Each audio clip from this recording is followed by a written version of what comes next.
একটা উইকডে এসেছি আমি কলেজে। আজকে স্টুডেন্টদের এক্সাম ছিল। তো ইউজুয়ালি আমরা যারা পার্ট টাইম ফ্যাকাল্টি আছি এখানে আমরা মোস্টলি এখানে স্টুডেন্টদের কিছু ক্লাসে হেল্প করতে আসি বা এক্সাম নিতেই আসি।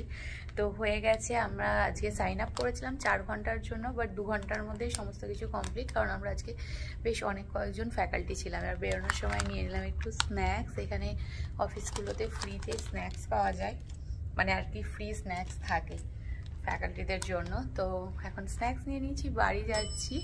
তো এখানে হচ্ছে পার্ট টাইম জবের ক্ষেত্রে আমি স্পেশালি যেখানে করি এখানে খুবই ফ্লেক্সিবল এবং কি বলবো, মানে রিল্যাক্সিং আর কি। তুমি তোমার টাইম অনুযায়ী মানে আসতে পারো, সাইন আপ করতে পারো। তো সেই জন্য আমার এখানে এই পার্ট টাইম জবটা খুব ভালো লাগে, এবং তুমি যত ঘন্টা কাজ করবে তত ঘন্টার টাকা পাবে। তো যেহেতু এখানে আওয়ারলি পে হয়, তো চলো আজকে যেহেতু তাড়াতাড়ি বেরিয়ে গেছি, আমাকে এখন নিতে হবে ফ্লু শট। তো কোন দিক দিয়ে বেরোবো? এই তো ইউএসএতে এই সেপ্টেম্বর অক্টোবর এই টাইমটা, মানে স্পেশালি আমাদের টেক্সাসে তো ফ্লু সিজন থাকে।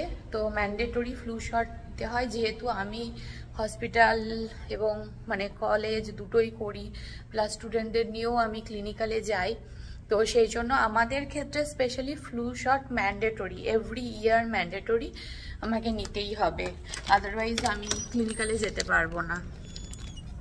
তো আজকে ভাবছি যেহেতু তাড়াতাড়ি হয়ে গেল, তো চলো আজকে ফ্লু শটটা নিয়েই নিই।